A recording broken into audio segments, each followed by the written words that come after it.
Praise the Lord.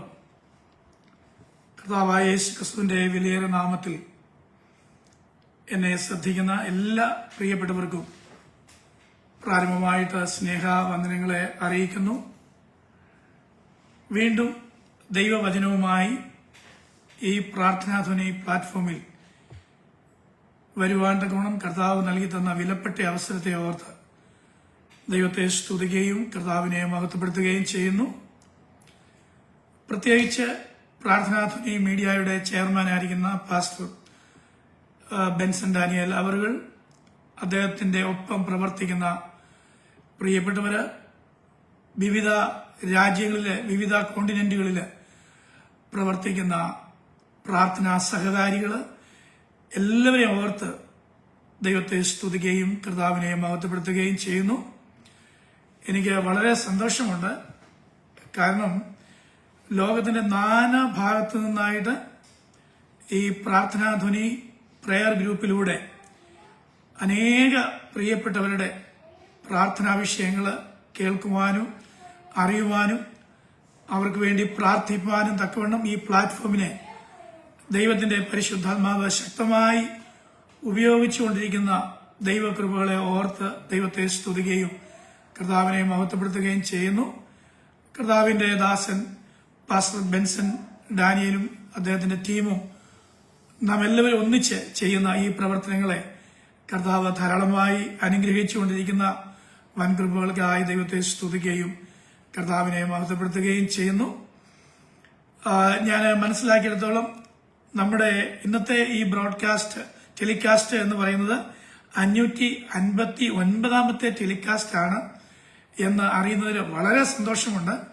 തുടർമാനമായി 559 telecast നടക്കുക എന്ന് പറയുന്നത് വലിയ ഒരു സംഗതി തന്നെയാണ്, വലിയൊരു അനുഗ്രഹമാണ്.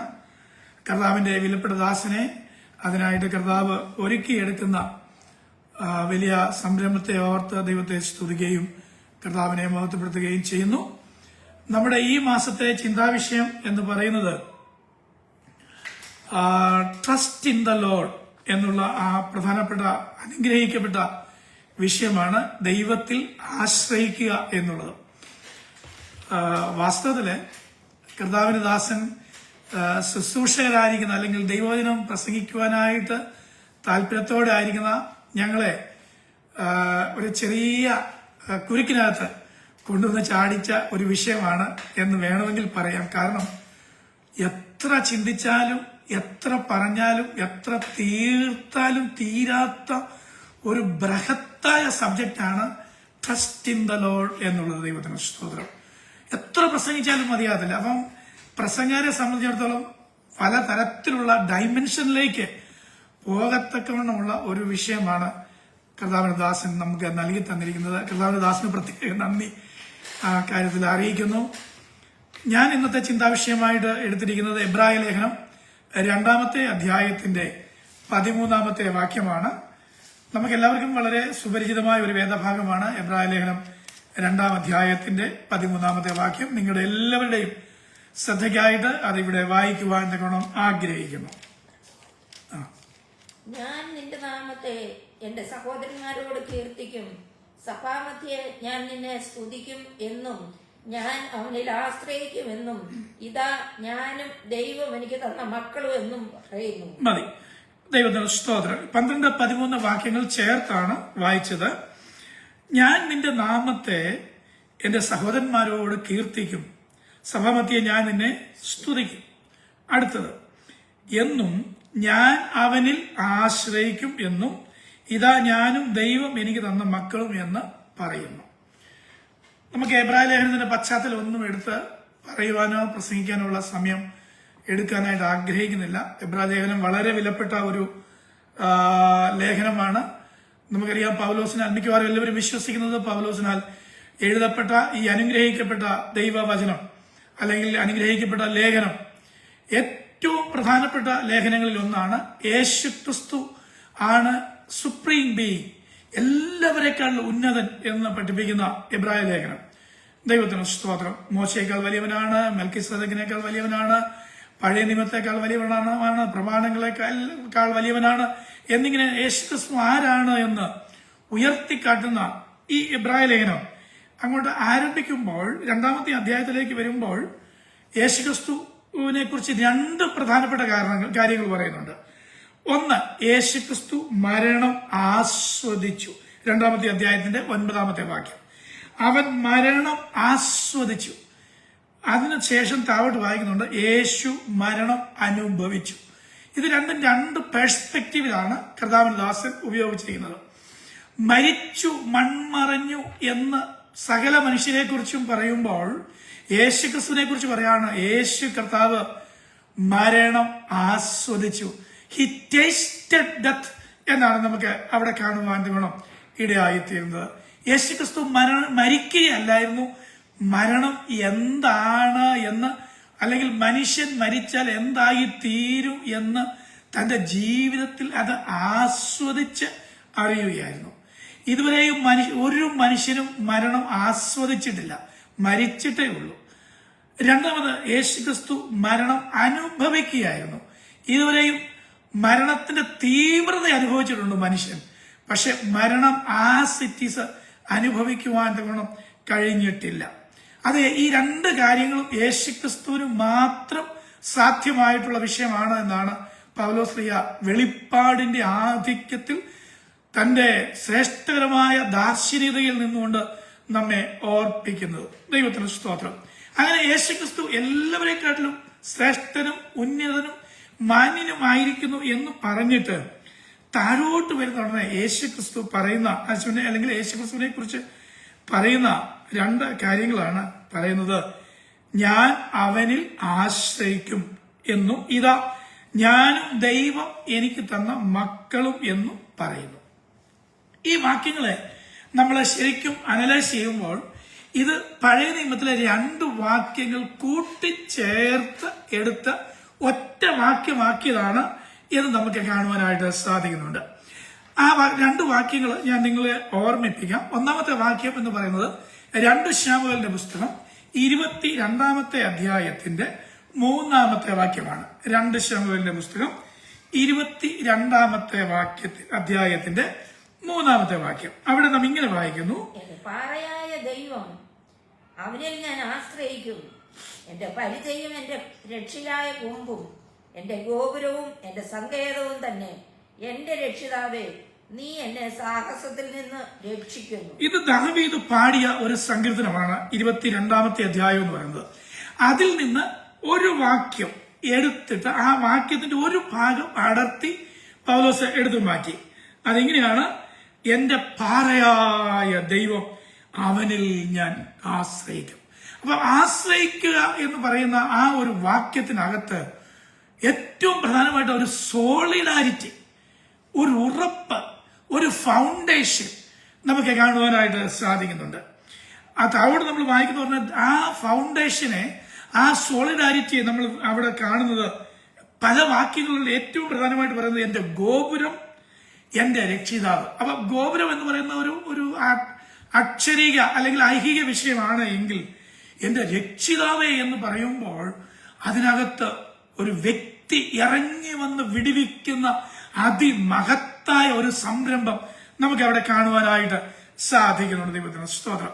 അപ്പോൾ 2 ശമൂവേലിന്റെ പുസ്തകം 22-ാം അധ്യായത്തിന്റെ 3-ാമത്തെ വാക്യത്തിന്റെ നമുക്ക് വേണമെങ്കിൽ പറയാം എ പാർട്ടെന്നും ബി പാർട്ടെന്നും അത്രയും ഭാഗം ചേർത്ത് എടുത്തതും അതിനോട് ചേർന്ന് യെശയ്യാ പ്രവചനം 8-ാമത്തെ അധ്യായത്തിന്റെ 18-ാമത്തെ വാക്യം, 8-ാം അധ്യായം 18-ാമത്തെ വാക്യം കൂടെ ചേർത്തു മിക്സ് ചെയ്തു. 8-ാം അധ്യായത്തിന്റെ 18-ാമത്തെ വാക്യം ഇങ്ങനെയാണ് വായിക്കുന്നത്, ഇതാ ഞാനും യഹോവ എനിക്ക് തന്ന മക്കളും സിയോൻ പർവ്വതത്തിൽ അധിവസിക്കുന്ന സൈന്യങ്ങളുടെ യഹോവയാൽ ഇസ്രായേലിൽ അടയാളങ്ങളും അത്ഭുതങ്ങളും ആയിരിക്കുന്നു. ഞാൻ യഹോവയിൽ ആശ്രയിച്ചു.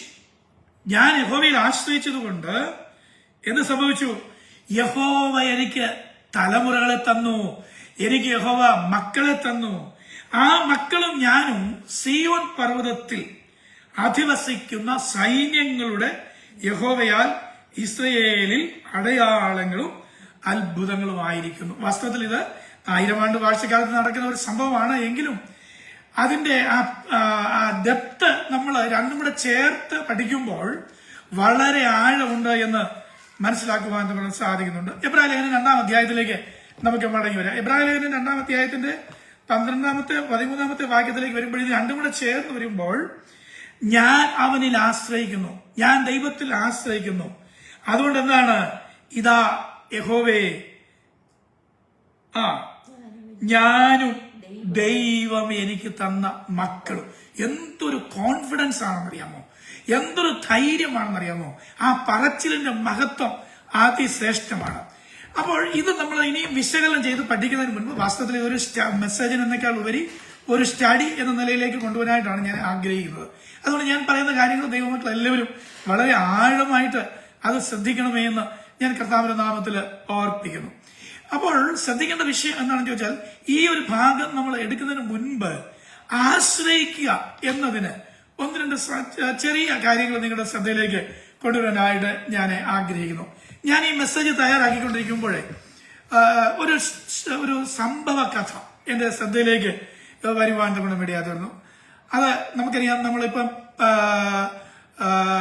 ജീവജാലങ്ങളിൽ നിന്ന്, പക്ഷി മൃഗാദികളിൽ നിന്ന് ഒത്തിരി കാര്യങ്ങൾ നമ്മൾ പഠിക്കുന്നുണ്ട്. പ്രത്യേകിച്ച് നാഷണൽ ജിയോഗ്രാഫി അങ്ങനെയൊക്കെയുള്ള നല്ല ചാനലുകളിൽ നിന്ന് മൃഗങ്ങളെ കുറിച്ചുള്ള സ്റ്റഡികളൊക്കെ നമുക്ക് കാണാനായിട്ട് സാധിക്കുന്നുണ്ട്. അങ്ങനെയുള്ള ഒരു സംഭവ കഥ എന്റെ ശ്രദ്ധയിലേക്ക് വരുവാൻ ഗുണം വേണ്ടിയായിരുന്നു. ഒരു പക്ഷി അത് എങ്ങനോ ഒരു കണ്ണാടിയിൽ ഉണ്ടായിരുന്ന ഒരു ഹോളിനകത്ത് അതിന്റെ തല കുടുങ്ങി അതിന് രക്ഷപ്പെടാൻ കഴിയാത്ത രീതിയിൽ അത് പെട്ടുപോയി. അങ്ങനെ അത് പെട്ടുകിടക്കുമ്പോൾ അത് ഒരു മനുഷ്യന്റെ വീടിന്റെ ഡെക്കിലായിരുന്നു. ശബ്ദം കേട്ടുകൊണ്ട് അദ്ദേഹം ഇറങ്ങി വന്നപ്പോഴേ ഈ പക്ഷി ഇങ്ങനെ അതിനകത്ത് കുടുങ്ങിക്കിടക്കുക. ഉടനെ എന്ത് ചെയ്യുന്നറിയാമോ, അദ്ദേഹം വളരെ ശ്രദ്ധാപൂർവം വളരെ ശ്രദ്ധിച്ച് അതിന്റെ തലയും കഴുത്തും ബോഡി എല്ലാം കൂടെ ചേർത്ത് പിടിച്ച് അതിന് അപകടം ഉണ്ടാകാത്ത രീതിയിൽ അതിനെ പതുക്കെ ഊരി ആ ഹോളിനകത്തുനിന്ന്, ഏതായാലും തല ഇതിനകത്ത് ഇപ്പുറത്തിട്ടെങ്കിൽ പുറത്തോട്ട് എടുക്കാനായിട്ട് കഴിയില്ല, അദ്ദേഹം വളരെ ശ്രദ്ധിച്ച് അതിനെ ഊരി എടുത്ത് കയ്യിൽ പിടിച്ച് ഇങ്ങനെ ഒന്ന് താലോലിച്ച് അതിന് മുഖത്തൊക്കെ ഒന്ന് ഊതിയിട്ട് ഇങ്ങനെ അദ്ദേഹം പറത്തി അങ്ങ് വിട്ടു. ആ കിളി പറന്നങ്ങ് പോയി. പിറ്റേ ദിവസം ഈ കിളി തിരിച്ചു വന്നു. ഈ അദ്ദേഹത്തിന്റെ ഗ്ലാസ്സിൽ ഇങ്ങനെ കൊത്തുന്ന ശബ്ദം കേട്ടുകൊണ്ട് അദ്ദേഹം ചെന്ന് നോക്കിയപ്പോൾ ഈ കിളിയാണ്. അദ്ദേഹം ഗ്ലാസ് തുറന്നു കഴിഞ്ഞു പറഞ്ഞാൽ ആ കിളി പറന്ന് അദ്ദേഹത്തിന്റെ അടുത്ത് വന്നു. അദ്ദേഹം കൈ നീട്ടി അതിനെ പിടിച്ചു. അദ്ദേഹത്തിന്റെ കയ്യിൽ അതിരുന്നു. അദ്ദേഹത്തിന് ഭയങ്കര സന്തോഷം തോന്നി. അദ്ദേഹം അകത്ത് ചെന്നിട്ട് കുറച്ച് ധാന്യമണികൾ എടുത്ത് ഇദ്ദേഹത്തിന്റെ കയ്യിൽ ഇങ്ങനെ പിടിച്ച് ഈ കിളിക്ക് കാണിച്ചു കൊടുത്തു. ഈ പക്ഷി ആ ധാന്യമണികള് കൊത്തിപ്പെറുക്കി തിന്നതിന് ശേഷം അത് പറന്നങ്ങ് പോയി. ഇത് പതിവായി കഴിഞ്ഞ് കുറച്ച് കഴിഞ്ഞപ്പോൾ എന്ത് ചെയ്തോ, ഇതിന്റെ ഇണകളെ കൂടെ കൂട്ടിക്കൊണ്ടു വന്നു. അങ്ങനെ ഇണയായി. അപ്പൊ 2 പേരായി. 1-2 ആഴ്ച കഴിഞ്ഞപ്പോഴത്തേക്ക് കുറെ ആൾക്കാരായി, കുറെ കൂട്ടരായി.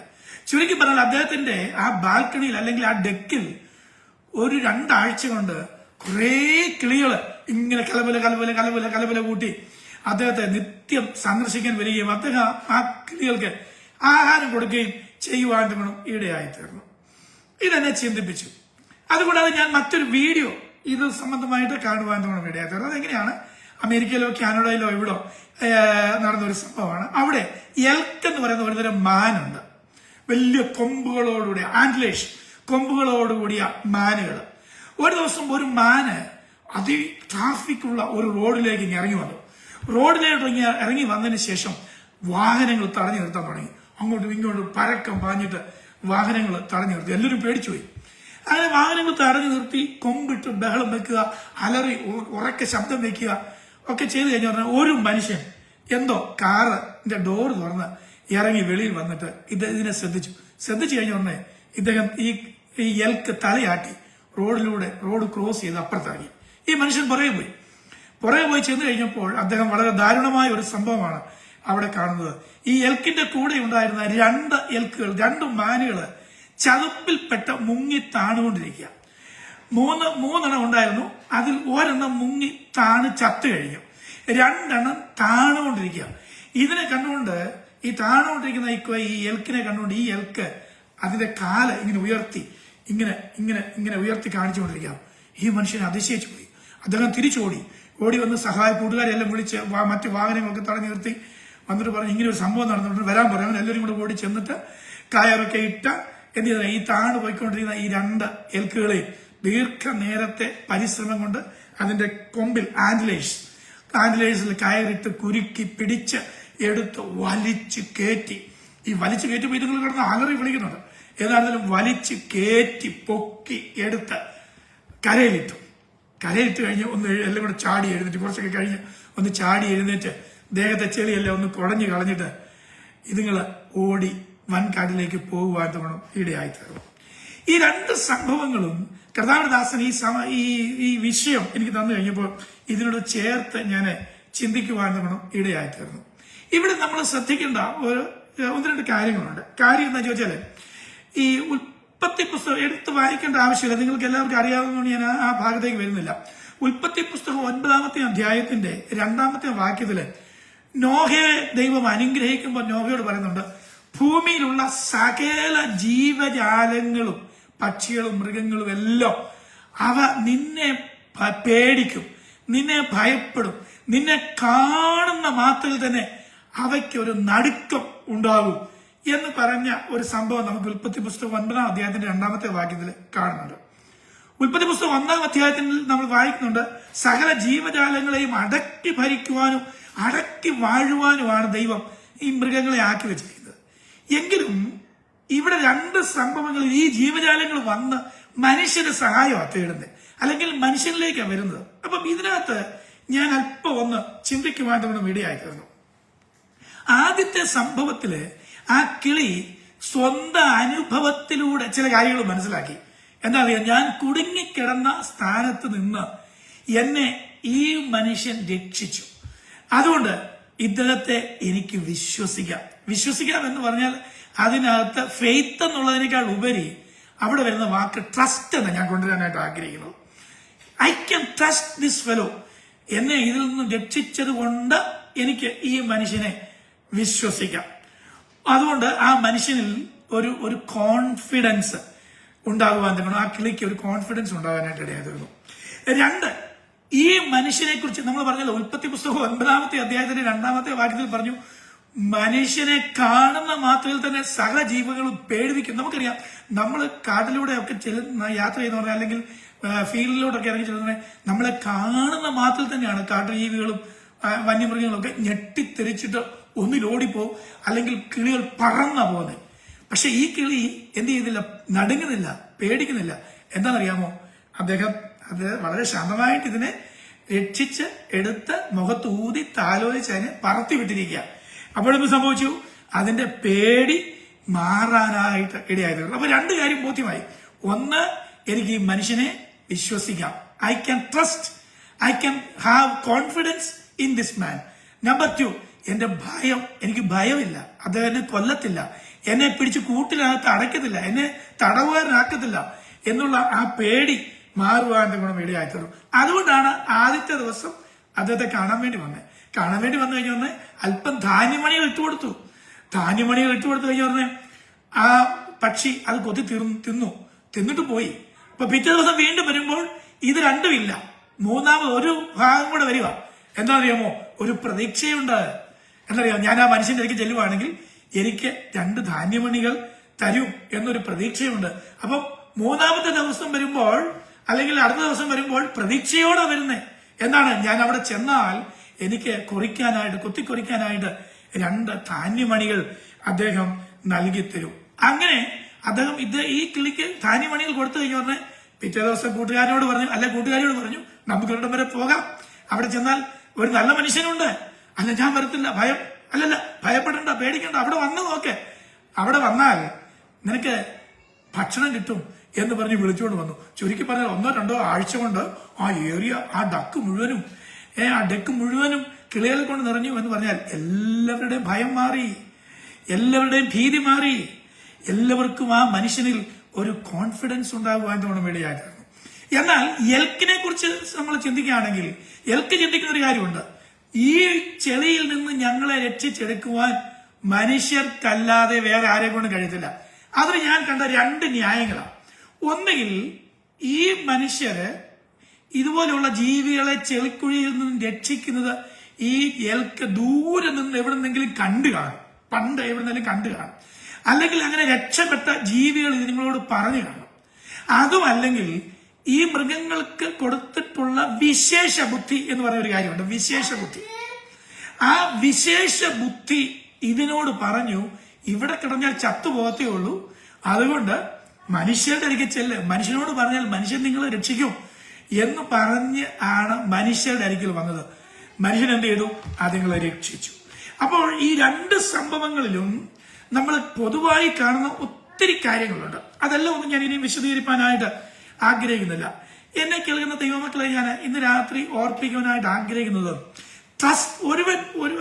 ഈ ട്രസ്റ്റ് ഉണ്ടാകണമെങ്കിൽ, ഇത് സംഭവിക്കണമെങ്കിൽ ചില പ്രത്യേക വിഷയങ്ങൾ നടന്നെങ്കിൽ മാത്രമേ കഴിയത്തുള്ളൂ. ജീവിതത്തിന്റെ ജീവിതാനുഭവങ്ങളിലൂടെ കടന്നു പോകുമ്പോൾ ഉണ്ടാകുന്ന ചില പ്രത്യേക സാഹചര്യങ്ങളിൽ മാത്രമേ ഇത് ഗ്രഹിക്കുവാനായിട്ട് നമുക്ക് കഴിയത്തുള്ളൂ. ഇനി ഞാൻ ഒരു കാര്യം കൂടെ ചോദിക്കട്ടെ. ഒരു കിളി ഒരു മനുഷ്യനിൽ വിശ്വസിച്ചു, ഒരു മൃഗം ഒരു മനുഷ്യനിൽ വിശ്വസിച്ചു. ഇനി മൂന്നാമത് ഒരു മനുഷ്യനിൽ വിശ്വസിക്കണമെങ്കിൽ, ട്രസ്റ്റ് ചെയ്യണമെങ്കിൽ എന്ത് ചെയ്യണം? ഞാൻ അത് ഒന്ന് പരിശോധിക്കുവാൻ വേണം ഇടയായിത്തീർന്നു. ഒരു മനുഷ്യനിൽ വിശ്വസിക്കണമെങ്കിൽ, ട്രസ്റ്റ് ചെയ്യണമെങ്കിൽ എന്ത് ചെയ്യണം എന്ന് ഞാൻ ഒന്ന് ചിന്തിച്ചു. അതിനകത്ത് ഒന്ന് രണ്ട് കാര്യങ്ങൾ ഞാൻ നിങ്ങളുമായിട്ട് പങ്കുവയ്ക്കുവാൻ നമ്മൾ ആഗ്രഹിക്കുന്നു. ഒന്ന്, ആ മനുഷ്യനുമായിട്ട് സംസാരിക്കുമ്പോൾ ആ മനുഷ്യന്റെ വാക്കുകൾക്ക് വിശ്വാസ്യത ഉണ്ടാകണം. നമ്മൾ ഒരു വ്യക്തിയോട് ഇങ്ങനെ സംസാരിക്കുന്ന പറഞ്ഞാൽ ആ വ്യക്തിയിൽ നമുക്കൊരു വിശ്വാസം വരണമെങ്കിൽ ആ വ്യക്തിയുടെ വാക്കുകൾക്ക് വിശ്വാസ്യത ഉണ്ടാകണം. രണ്ടാമത്, ആ മനുഷ്യന്റെ പ്രവൃത്തികൾക്ക് ഇന്റഗ്രിറ്റി ഉണ്ടാകണം. നമ്മൾ ആ മനുഷ്യനെ ഇങ്ങനെ സഹൂതം വീക്ഷിച്ചുകൊണ്ടിരിക്കുമ്പോൾ ആ മനുഷ്യന്റെ വാക്കുകൾക്ക് ഇന്റഗ്രിറ്റി ഉണ്ടായെങ്കിൽ മാത്രമേ നമ്മൾ ആ മനുഷ്യനെ വിശ്വസിക്കത്തുള്ളൂ. മൂന്നാമത്, ആ വ്യക്തിയുമായിട്ട് സംസാരിക്കുമ്പോൾ എന്താ പറയുക, മനസ്സുമായിട്ടൊന്ന് യോജിക്കണം, അല്ലെ? ഹൃദയം പരമാർത്ഥമായിരിക്കണം. അപ്പൊ മനസ്സിനോട് യോജിക്കുന്നില്ലെങ്കിൽ കുറച്ചു നേരത്തെ സംസാരത്തിൽ നമുക്ക് മനസ്സിലാവും മനസ്സുമായിട്ട് യോജിക്കുമോ ഇല്ലയോ എന്ന്. അപ്പൊ മനസ്സുമായിട്ട് യോജിക്കത്തില്ലെങ്കിൽ കൂട്ടായ്മ ആചരിക്കാനായിട്ട് സാധിക്കില്ല. ആ വ്യക്തിയിൽ നമുക്ക് ട്രസ്റ്റ് ചെയ്യാനായിട്ട് കഴിയത്തില്ല. അപ്പൊ മൂന്ന് കൂട്ടം കാര്യങ്ങൾ ഞാൻ ഓർപ്പിച്ചു. ഒന്ന്, ഒരു പക്ഷി; രണ്ട്, ഒരു മൃഗം; മൂന്ന്, ഒരു മനുഷ്യൻ. അപ്പൊ ഇത് മൂന്നിനും പൊതുവായി ചില കാര്യങ്ങളുണ്ട്. ഇനിയും ഞാൻ ദൈവത്തിങ്കിലേക്ക് കടന്നു വരികയാണ്. ദൈവത്തിന് സ്തോത്രം. ദൈവത്തിങ്കിൽ ഒരു മനുഷ്യൻ ആശ്രയിക്കണമെങ്കിൽ എന്തായിരിക്കണം, എന്ത് ചെയ്യണം എന്ന് പറഞ്ഞ് ഈ സന്ദേശം അവസാനിപ്പിക്കുവാൻ ഞാൻ ആഗ്രഹിക്കുന്നു. ദൈവത്തിന് സ്തോത്രം. ഞാൻ പറഞ്ഞല്ലോ, മനസ്സിനോട് അടുക്കുമ്പോൾ നമുക്ക് ഒരു പ്രത്യേക ഫീലിംഗ് ഉണ്ടാവും. ഞാൻ ആ ഫീലിംഗ് എന്ന് പറയുന്നത് സെക്യൂർ ഫീലിംഗ് എന്ന് പറയാനായിട്ടായിരുന്നു. രണ്ട് വ്യക്തികൾ തമ്മിൽ സംസാരിക്കുമ്പോൾ ഒരു സെക്യൂർ ഫീലിംഗ് ഉണ്ടാകണം.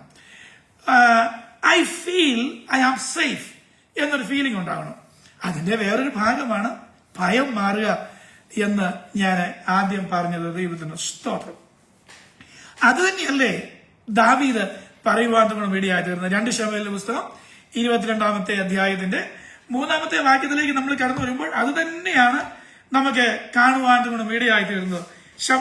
ദാവീദ് ഇങ്ങനെയാണ് പറയുന്നത്. നാം ആ വാക്യം ഒന്നുകൂടെ വായിക്കുകയാണ്. 2 ശമൂവേൽ 22-ാമത്തെ അധ്യായത്തിന്റെ 3-ാമത്തെ വാക്യം നാം ഇങ്ങനെയാണ് വായിക്കുന്നത്. എന്റെ പാറയായ ദൈവം, അവനിൽ ഞാൻ ആശ്രയിക്കും. എന്റെ പരിചയം, എന്റെ രക്ഷയായ കൊമ്പും, എന്റെ ഗോപുരവും, എന്റെ സങ്കേതവും തന്നെ.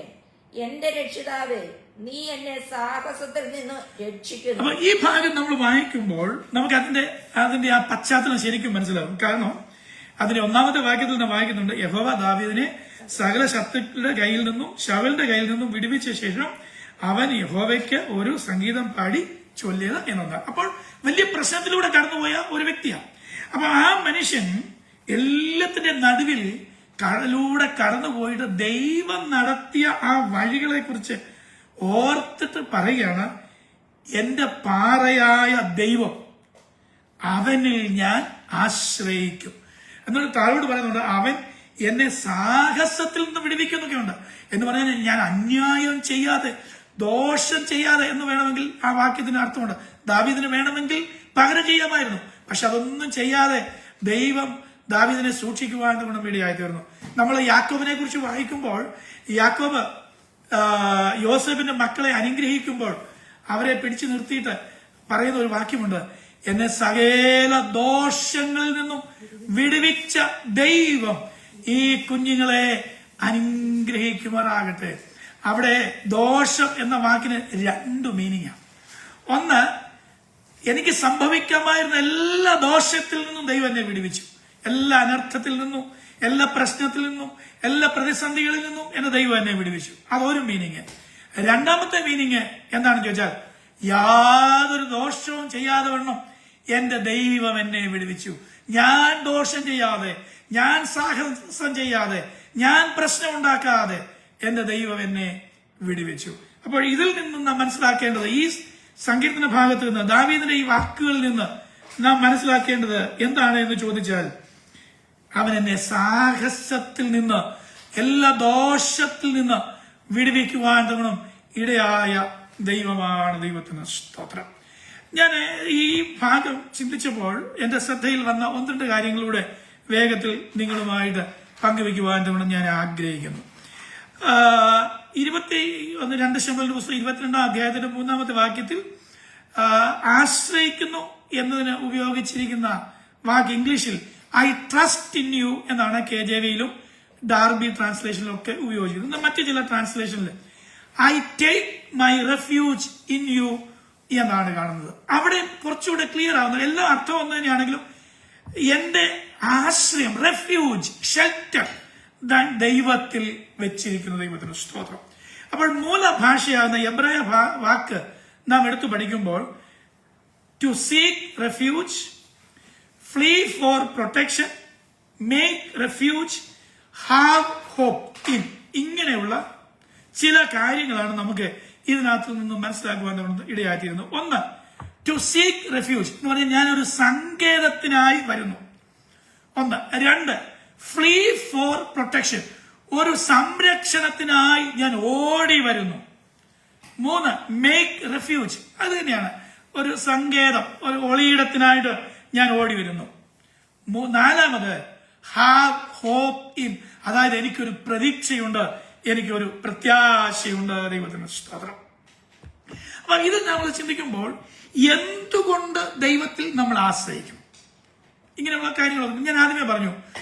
ഒരു മനുഷ്യനിൽ നമ്മൾ ആശ്രയിക്കണമെങ്കിൽ അവന്റെ വാക്കുകൾ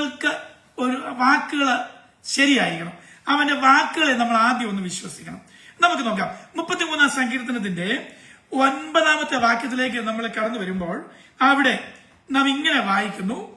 33-ാം സങ്കീർത്തനത്തിൽ 9-ാമത്തെ വാക്യത്തിൽ അവൻ അരുളി ചെയ്തു, അങ്ങനെ സംഭവിച്ചു, അവൻ കൽപ്പിച്ചു, അങ്ങനെ സ്ഥാപിതമായി. ശ്രദ്ധിച്ചേ, ദൈവത്തിൽ ആശ്രയിക്കുന്നതിന്റെ 1-ാമത്തെ കാരണം അവന്റെ വാക്കുകൾ വിശ്വാസയോഗ്യമാണ്. കാരണം അവൻ അരുളി ചെയ്തു, അങ്ങനെ സംഭവിച്ചു. ദൈവം വല്ലതും പറയുമോ? പറഞ്ഞിട്ടുണ്ടോ? അത് സംഭവിക്കും. സ്തോത്രം. അവൻ കൽപ്പിച്ചു, അങ്ങനെ സ്ഥാപിതമായി. അപ്പോൾ പഴയ നിയമം നമ്മൾ ശ്രദ്ധിക്കുമ്പോൾ ദൈവത്തിന്റെ ഒത്തിരി തെളിവുകളുണ്ടോ? ഞാൻ അതെല്ലാം ഒന്നും എടുക്കാനായിട്ട് ആഗ്രഹിക്കുന്നില്ല.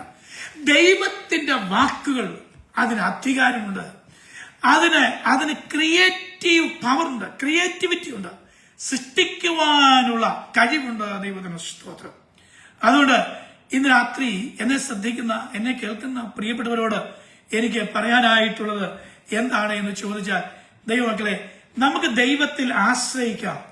എന്തെന്നാൽ നമ്മുടെ ദൈവത്തിന്റെ വാക്ക് നമുക്ക് വിശ്വസിക്കാനായിട്ട് കഴിയും. ഇനിയും അത് തന്നെ നമ്മൾ ലൂക്കോസിന്റെ സുവിശേഷം 7-ാമത്തെ അധ്യായത്തിന്റെ 7-ാമത്തെ വാക്യത്തിൽ വരുമ്പോൾ യേശുക്രിസ്തുവിനെ കുറിച്ച് പറയുന്ന ഒരു സ്റ്റേറ്റ്മെന്റ് നാം ഇങ്ങനെയാ വായിക്കുന്നത്. നീ ഒരു വാക്ക് കൽപ്പിച്ചാൽ എന്റെ ബാല്യക്കാരന് സൗഖ്യം വരും. ശ്രദ്ധിച്ചേ, രാജഭൃത്യൻ വന്ന് യേശുവിനോട് പറഞ്ഞ വാക്കാണ്, നീ ഒരു വാക്ക് കൽപ്പിച്ചാൽ എന്റെ ബാല്യക്കാരന് സൗഖ്യം വരും. അപ്പം ശ്രദ്ധിച്ചേ, യേശുക്രിസ്തുവിന്റെ വാക്കുകൾക്ക് അധികാരമുണ്ട്. യേശുക്രിസ്തുവിന്റെ വാക്ക് നമുക്ക് വിശ്വസിക്കാനായിട്ട് കഴിയും. ദൈവത്തിന് സ്തോത്രം. യോഹന്നാന്റെ സുവിശേഷം 4-ാം അധ്യായത്തിന്റെ അതിന്റെ 50-ാമത്തെ വാക്യത്തിലേക്ക് നമ്മൾ കടന്നു വരുമ്പോൾ അല്പം കൂടെ നമ്മൾ കടന്ന് ചിന്തിക്കുകയാണ്. യോഹന്നാന്റെ സുവിശേഷം 4-ാം അധ്യായത്തിന്റെ 50-ാമത്തെ വാക്യം വായിക്കും. പൊയ്ക്കൊള്ളുക. യേശു അവനോട് പൊയ്ക്കൊള്ളുക, നിന്റെ മകൻ ജീവിച്ചിരിക്കുന്നു എന്ന് പറഞ്ഞു. നിന്റെ മകൻ ജീവിച്ചിരിക്കുന്നു എന്ന് പറഞ്ഞു. യേശു പറഞ്ഞ വാക്ക് വിശ്വസിച്ച് ആ മനുഷ്യൻ പോയി. യേശു പറഞ്ഞ വാക്ക് വിശ്വസിച്ച് ആ മനുഷ്യൻ പോയി. അടുത്ത വാക്യം കൂടെ. അവൻ പോകയിൽ അവന്റെ ദാസന്മാർ അവനെ എതിരേറ്റു. മകൻ ജീവിച്ചിരിക്കുന്നു എന്ന് പറഞ്ഞു. ശ്രദ്ധിച്ചേ, അപ്പം യേശു ക്രിസ്തുവിന്റെ വാക്ക് വിശ്വസിച്ചു പോയവന്റെ മകന് വഴിയിൽ വെച്ച് തന്നെയുള്ള വാർത്ത കിട്ടുകയാണ്, നിന്റെ മകന് സൗഖ്യമായിരിക്കണം. അപ്പൊ ശ്രദ്ധിച്ചേ, ദൈവത്തിന്റെ വാക്ക് നമുക്ക് വിശ്വസിക്കാനായിട്ട് കഴിയും. കാരണം അവൻ പറഞ്ഞാൽ അങ്ങനെ സംഭവിക്കും, അവൻ കൽപ്പിച്ചാൽ അതുപോലെ നിവർത്തിക്കപ്പെടും. ദൈവത്തിന് സ്തോത്രം. ഇനി രണ്ടാമത്തെ കാര്യം എന്താണെന്ന് ചോദിച്ചാൽ, ഞാൻ പറഞ്ഞല്ലോ, മനുഷ്യനിൽ ആശ്രയിക്കണമെങ്കിൽ അവന്റെ വാക്ക് വിശ്വസിക്കണം. രണ്ട്, അവന്റെ പ്രവൃത്തി നമ്മൾ വിശ്വസിക്കണം. നമുക്ക് നോക്കാം ദൈവത്തിന്റെ പ്രവർത്തികളെ കുറിച്ച് ഒന്ന് നോക്കാം. 145 സങ്കീർത്തനത്തിന്റെ 17 വാക്യത്തിൽ നാം ഇങ്ങനെ വായിക്കുന്നു. 145 സങ്കീർത്തനത്തിന്റെ 17 വാക്യത്തിൽ, യഹോവ തന്റെ സകല വഴികളിലും നീതിമാനും തന്റെ സകല പ്രവൃത്തികളിലും ദയാലുവുമാണ്. യഹോവ തന്റെ സകല പ്രവൃത്തികളിലും ദയാലുവും തന്റെ സകല വഴികളിലും നീതിമാനുമാകുന്നു. അപ്പൊ ദൈവത്തിന്റെ വഴികളെ നമുക്ക് വിശ്വസിക്കാനായിട്ട് കഴിയും. ഇത് തന്നെ ദാനിയേൽ പ്രവചനം 9 അധ്യായത്തിന്റെ 14 സമയത്തിന്റെ ചുരുക്കം കൊണ്ട് ഞാൻ അതെല്ലാം ഒന്നും എടുത്ത് വായിപ്പിക്കുവാനായിട്ട് ആഗ്രഹിക്കുന്നില്ല. ദാനിയേൽ പ്രവചനം 9 അധ്യായത്തിന്റെ 14 വാക്യത്തിലും ഇത് തന്നെ നമുക്ക് അവിടെയും കാണാം. ദൈവമേ, നീ നിന്റെ സകല വഴികളിലും നീതിമാനാകുന്ന ദൈവത്തിന് സ്തോത്രം. അപ്പോൾ ദൈവത്തിന്റെ പ്രവൃത്തികൾ നീതിയും അവന്റെ പ്രവൃത്തികൾക്ക് ഇന്റഗ്രിറ്റി ഉണ്ട് എന്ന് നമുക്ക് കാണുവാൻ ഇടയായിത്തീരുന്നുണ്ട്. ദൈവത്തിന് സ്തോത്രം. ദൈവമക്കളെ ശ്രദ്ധിക്കണമേ, യേശു ക്രിസ്തു ഈ ഭൂമിയിലായിരുന്നപ്പോഴേ അവനെ ഒരു കുഷ്ഠരോഗിയെ തൊടുവാൻ ഇടയായിത്തീർന്നു. ദൈവത്തിന് സ്തോത്രം. അത് നമ്മൾ വിശദമായിട്ട് പഠിക്കുമ്പോൾ അവിടെ എഴുതിയിരിക്കുന്നത് എങ്ങനെയാണ്, യേശു ക്രിസ്തു മനസ്സലിഞ്ഞ് അവനെ തൊട്ടു, ശുദ്ധമാകാം എന്ന് പറഞ്ഞു. അപ്പം യേശുവിന്റെ ആ പ്രവൃത്തിയിൽ നമ്മൾ മനസ്സിലാക്കേണ്ട ഒരു വിഷയമുണ്ട്. അവന്റെ വാക്കുകൾ വിശ്വസിക്കുക, അവന്റെ പ്രവൃത്തിയിൽ നമ്മൾ അംഗീകരിക്കുക. അപ്പോൾ തന്നെ അവനിൽ നിന്നും അവന്റെ സ്വഭാവം വെളിപ്പെട്ട് വരിക.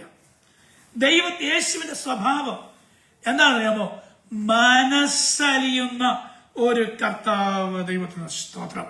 വളരെ ആഴത്തിൽ നമ്മൾ ശ്രദ്ധിക്കേണ്ട ഒരു വാക്കാണ് ദൈവത്തിൽ നമുക്ക് ആശ്രയിക്കാം, ദൈവത്തിൽ സമ്പൂർണമായിട്ട് നമുക്ക് വിശ്വസിക്കാം. എന്താ കാര്യം എന്നറിയാമോ? അവൻ നീതിമാനാണ്, വിശ്വസ്തനാണ്, ഇതെല്ലാം ഉണ്ട്. അപ്പോൾ തന്നെ he is having A moving heart. നമുക്ക് വേണ്ടി വെമ്പൽ കൊള്ളുന്ന ഒരു ഹൃദയമുണ്ട്, ചലിക്കുന്ന ഒരു ഹൃദയമുണ്ട്, ഉടയുന്ന ഒരു ഹൃദയമുണ്ട്, ഒഴുകുന്ന ഒരു ഹൃദയമുണ്ട്. നമുക്ക് വേണ്ടി മനസ്സലിയുന്ന ഒരു ഹൃദയം നമ്മുടെ കർത്താവിനുണ്ട്. ദൈവത്തിന് സ്തോത്രം. ദൈവമക്കളെ, ഇന്ന് രാത്രി എനിക്ക് വളരെ സന്തോഷമുണ്ട് ആ കാര്യം ദൈവമക്കളുമായിട്ട് പങ്കുവെക്കുവാൻ വേണം. കാരണം ഇത് അനുഭവിച്ചറിഞ്ഞ പ്രിയപ്പെട്ടവരാണ് എന്നെ കേട്ടുകൊണ്ടിരിക്കുന്നത്, ഇനി അടുത്ത ദിവസങ്ങളിൽ, അടുത്ത മണിക്കൂറുകളിൽ കേൾക്കുന്നത് എന്നെനിക്ക് നന്നായിട്ട് അറിയാം. ഇന്ന് രാത്രി ഞാൻ ചോദിക്കട്ടെ, ദൈവത്തിന്റെ സ്പർശം, ആ സ്നേഹത്തിന്റെ സ്പർശം അനുഭവിച്ചറിയാത്ത ആരെങ്കിലും ഉണ്ടോ? ദൈവത്തിന്റെ പ്രവൃത്തി വെളിപ്പെടുന്നത് ഞാൻ പറഞ്ഞില്ലേ, ആ പ്രവൃത്തി വെളിപ്പെടുമ്പോൾ അതിനകത്തൊരു സ്നേഹമുണ്ട്. ദൈവത്തിന്റെ പ്രവൃത്തി വെളിപ്പെടുമ്പോൾ അതിനകത്തൊരു മനസ്സലിവുണ്ട്, അതിനകത്തൊരു ദയയുണ്ട്. അവന്റെ ഹൃദയം മനസ്സലിഞ്ഞ് നമ്മിലേക്ക് ഇറങ്ങി വരുന്നത് നമുക്ക് കാണുവാൻ സാധിക്കുന്നുണ്ട്. ദൈവത്തിന് സ്തോത്രം. നാം വായിക്കുമ്പോൾ അല്ലെങ്കിൽ നാം മനസ്സിലാക്കുമ്പോൾ ഗ്രഹിക്കേണ്ട ഏറ്റവും പ്രധാനപ്പെട്ട വിഷയം എന്താണെന്ന് ചോദിച്ചാൽ, അവിടെ നമ്മൾ ഒരു സുരക്ഷിതത്വം അനുഭവിച്ചറിയുകയാണ്. നമ്മുടെ ദൈവത്തിൽ നമ്മൾ അതുവരെയും അനുഭവിച്ചറിഞ്ഞിട്ടില്ലാത്ത ഒരു സെക്യൂരിറ്റി ഫീലിംഗ് മനസ്സിലാക്കുവാൻ സാധിക്കുന്നുണ്ട്. ദൈവത്തിന് സ്തോത്രം. അത് മനസ്സിലാക്കണമെങ്കിൽ, അത് അറിയണമെങ്കിൽ 36 സങ്കീർത്തനത്തിന്റെ 7 വാക്യം നമ്മൾ ഒന്ന് വായിക്കാം. 36 സങ്കീർത്തനത്തിന്റെ 7-ാമത്തെ വാക്യം വായിക്കുമ്പോൾ നമുക്കത് മനസ്സിലാക്കുവാൻ ഗുണം സാധിക്കും. ഒന്ന് വായിച്ചു. ദൈവമേ, നിന്റെ ദയ എത്ര വിലയേറിയത്! മനുഷ്യപുത്രന്മാർ നിന്റെ ചിറകിൻ നിഴലിൽ ശരണം പ്രാപിക്കുന്നു. ദൈവമേ, നിന്റെ ദയ എത്ര വിലയേറിയത്! അപ്പൊ ആ ദയ ഇവിടെ വന്നു കഴിഞ്ഞു, ആ മനസ്സലിവ് അവിടെ വന്നു കഴിഞ്ഞു, ആ കരുണ അവിടെ വന്നു കഴിഞ്ഞു. അതെത്ര വിലയേറിയതാ! അപ്പൊ ദൈവത്തിൽ ആശ്രയിക്കാനായിട്ട് ഒരു തയ്യാറായി. അതെത്ര വിലയേറിയത്. അടുത്ത വാക്യം. മനുഷ്യപുത്രന്മാർ നിന്റെ ചിറകിൻ നിഴലിൽ. അപ്പൊ ദൈവത്തെ ഇവിടെ ഒരു മനുഷ്യൻ ഒരു ഒരു ഒരു വലിയ പക്ഷിയോട് ചിത്രീകരിച്ചിരിക്കുക. ആ പക്ഷിയെ കുറിച്ച് ആ മനുഷ്യൻ പറയുന്നത് ഇങ്ങനെയാണ്: ആ പക്ഷിയുടെ ചിറകിന്റെ കീഴിൽ ഞാൻ ശരണം പ്രാപിക്കുകയാണ്. അപ്പോൾ അവിടെ എന്തോ ഉണ്ട്? ആ പക്ഷിയുടെ ചിറകിൻ കീഴിൽ ഒരു നിഴലുണ്ട്. ആ നിഴലിൻ കീഴിൽ ഞാൻ എന്ത് ചെയ്യുന്നു? ശരണമാക്കിയിരിക്കുന്നു. ദൈവത്തിൽ ഞാൻ ശരണമാക്കിയിരുന്നു. ചിറകിന് കീഴിൽ ഞാൻ ശരണമാക്കിയിരിക്കുന്നു. 57-ാം സങ്കീർത്തനത്തിന്റെ 1-ാമത്തെ വാക്യത്തിലും അത് തന്നെയാണ് നമ്മൾ വായിക്കുന്നത്. ദൈവത്തിന് സ്തോത്രം. നാം ഇങ്ങനെ വായിക്കുന്നു: ദൈവമേ, എന്നോട് കൃപയുണ്ടാകണമേ, എന്നോട് കൃപയുണ്ടാകണമേ, ഞാൻ നിന്നെ ശരണം പ്രാപിക്കുന്നു. അതെ, ഈ ആപത്തുകൾ ഒഴിഞ്ഞു പോകുവോളം ഞാൻ നിന്റെ ചിറകിൻ നിഴലിൽ ശരണം പ്രാപിക്കുന്നു. ഈ ആപത്തുകൾ ഒഴിഞ്ഞു പോകുവോളം ഞാൻ നിന്റെ ചിറകിൻ നിഴലിൽ ശരണം പ്രാപിക്കുന്നു. ശ്രദ്ധിക്കണം, ഇവിടെ ചിറകിന്റെ നിഴൽ എന്നൊരു പ്രയോഗമാണ് നമുക്ക് കാണുവാൻ ഗുണം ഇടയായിത്തീരുന്നത്. ഞാൻ ഒരു സംഭവം നിങ്ങളുമായിട്ട് ഓർപ്പിക്കാം. ഈ ഹിസ്കിയാവിന്റെ കാലത്ത് ഉണ്ടായ ഒരു സംഭവമാണ്. നമുക്ക് എല്ലാവർക്കും അറിയാം. ഹിസ്കിയാവിന്റെ കാലത്ത് അശൂർ രാജാവ് ഹിസ്കിയാവിനെ ആക്രമിച്ചു. ആദ്യം വന്നപ്പോൾ തനിക്കുണ്ടായിരുന്ന സമ്പത്തുകളും ധനവും എല്ലാം എടുത്തു കൊടുത്തു. ആലയത്തിലെ സമ്പത്തും എല്ലാം എടുത്തു കൊടുത്തു. അപ്പം അതുപോലെ ഒന്നും തൃപ്തിപ്പെടാതിരുന്ന ഈ മനുഷ്യൻ എന്ത് ചെയ്യുന്നറിയാമോ? ഈ അശൂർ രാജാവ് വീണ്ടും വന്ന് ഇവനെ ആക്രമിക്കുവാൻ ഗുണം ഇടയായി തീർന്നു. ഇവനെ ആക്രമിച്ചു കഴിഞ്ഞ ഉടനെ ഒരു നിവർത്തിയില്ല. ആ ആക്രമണത്തിൽ വാടകോരി കിടക്കുമ്പോൾ ഒരു കത്ത് കൊടുത്തു വിട്ടു. ആ കത്ത് കൊടുത്തു വിട്ടിട്ട് ആ കത്തിനകത്ത് എഴുതിയിരിക്കുന്നത് ഇങ്ങനെയാണ്: ഹിസ്കിയാവ് നിങ്ങളെ ചതിക്കരുത്, ദൈവം നിങ്ങളെ രക്ഷിക്കും എന്ന് പറഞ്ഞ്, ദൈവം നിങ്ങളെ സഹായിക്കും എന്ന് പറഞ്ഞ് ഹിസ്കിയാവ് നിങ്ങളെ വഞ്ചിക്കരുത്, ഹിസ്കിയാവ് നിങ്ങളെ ചതിക്കരുത് എന്ന് പറഞ്ഞ് കൊടുത്തിരിക്കുന്ന ആ കത്ത് ഹിസ്കിയാവ് കണ്ട് ഹൃദയം പൊട്ടിക്കരഞ്ഞിട്ട് എന്ത് ചെയ്തെന്നറിയാമോ? ആ കത്തുമായിട്ട് ദൈവത്തിന്റെ ആലയത്തിൽ ചെന്നു. ആ കത്ത് ദൈവത്തിന്റെ ആലയത്തിൽ വിടർത്തിയിട്ട് ദൈവസന്നിധിയിൽ ഒരു പ്രാർത്ഥന കഴിച്ചു. വാസ്തവത്തില് ഈ മിലിറ്ററി സ്ട്രാറ്റജിയിലെ ഭോഷത്വം എന്ന് പറയാവുന്ന ഒരു സംഭവമാണ് ഹിസ്കിയാവ് ചെയ്തത്. ലോകത്തിലുള്ള ഒരു രാഷ്ട്രതന്ത്രജ്ഞന്മാരും അല്ലെങ്കിൽ ഒരു മിലിറ്ററി പേഴ്സണലും ചെയ്യാത്ത ഒരു മണ്ടത്തരമാണ് ഹിസ്കിയാവ് അവിടെ ചെയ്യുവാൻ ഇടയായിത്തീർന്നത്. കാരണം ശത്രു രാജാവ് കൊടുത്തുവിട്ട ഒരു കത്ത് അത് കയ്യിലെടുത്ത് വായിച്ചു. ഒരു രക്ഷയില്ല. അത് കൊണ്ടുവന്ന് ദൈവത്തിന്റെ ആലയത്തിൽ കൊണ്ടുവന്ന് അവിടെ വെച്ചിട്ട് ദൈവത്തിന് സന്നിധിയിൽ വെച്ചിട്ട് ദൈവത്തോട് പ്രാർത്ഥിക്കുക.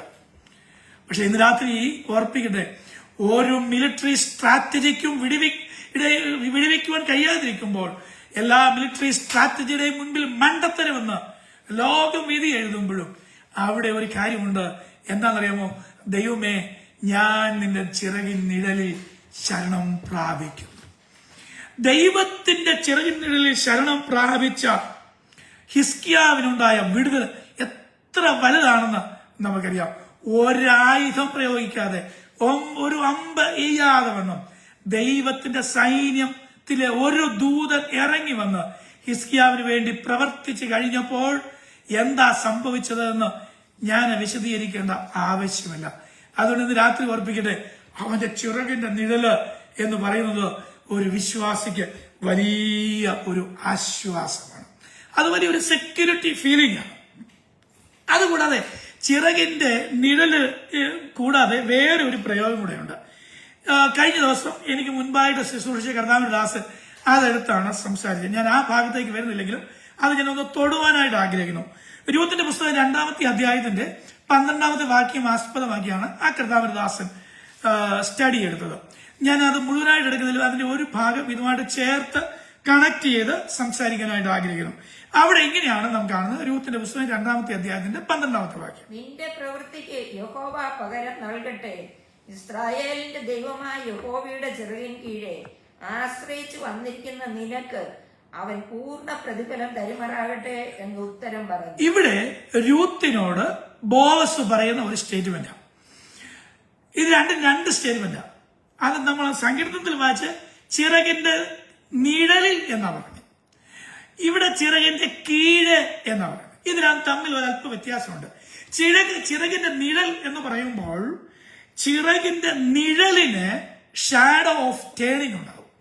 അതായത് ഈ നിഴലിന് മാറ്റം സംഭവിക്കാം. പ്രകാശം മാറുന്നതിനനുസരിച്ച്, വ്യക്തി മാറുന്നതിനനുസരിച്ച്, ഇപ്പൊ ഞാൻ മാറുന്നതിനനുസരിച്ച് ചിറകിന്റെ നിഴലിന് മാറ്റം വരും. ഷാഡോ മാറുന്നതിനനുസരിച്ച് വ്യത്യാസം സംഭവിക്കും. എന്നാൽ ചിറകിന്റെ കീഴ് എന്ന് പറഞ്ഞാലുണ്ടല്ലോ, കുറച്ചുകൂടെ പ്രോക്സിമിറ്റിയാ, കുറച്ചുകൂടെ അടുപ്പമാ, കുറച്ചുകൂടെ ഇന്റിമസിയാ. ഇങ്ങനെ ദൈവം, അതായത് അവിടെ ഞാൻ മനസ്സിലാക്കുന്നത് ചോദിച്ചാൽ, ഈ ചിറകിന്റെ നിഴല് എന്ന് പറയുമ്പോൾ കുറച്ച് ഡിസ്റ്റൻസ് ഉണ്ട്. എന്നാൽ ചിറകിന്റെ കീഴ് എന്ന് പറയുമ്പോൾ ദൈവവുമായിട്ടുള്ള സാന്നിധ്യം അങ്ങ് നന്നായിട്ട് അനുഭവിക്കുകയാണ്. ഒരു കോഴിക്കുഞ്ഞ് അതിന്റെ അമ്മയുടെ ചിറകിന്റെ കീഴിൽ ഇരിക്കുന്നു എന്ന് പറയുന്നത് പോലെ തന്നെ ദൈവവുമായിട്ടുള്ള ആ പ്രോക്സിമിറ്റിയാണ് ഇവിടെ കാണുവാൻ ഗുണം ഇടയായിത്തീരുന്നത്. ഇതിനകത്ത് നമ്മൾ ശ്രദ്ധിക്കേണ്ട, ഈ രൂത്തിന്റെ വിഷയത്തിൽ നമ്മൾ ശ്രദ്ധിക്കേണ്ട 12 കാര്യങ്ങളുണ്ട്. മോവാബിൽ നിന്ന് കനാനിൽ ബേത്ലഹേമിൽ വരണമെങ്കിൽ നേരെ വടക്കോട്ട് യാത്ര ചെയ്യണം. വടക്കോട്ട് യാത്ര ചെയ്ത് സമയങ്ങൾ ഏതാണ്ട് 7 ദിവസത്തോളം യാത്ര ചെയ്ത് വേണം അവിടെ വരാൻ. നടന്നാ രണ്ടുപേരും പോകുന്നത്. അതായത് ഇന്നത്തെ പോലെ ഹെലികോപ്റ്ററുകളോ വിമാനങ്ങളോ കാറോ ഒന്നുമില്ല, നടന്നു വേണം വരാൻ. രണ്ടുപേരും കൂടെ വഴി നടന്നാ വരുന്നത്.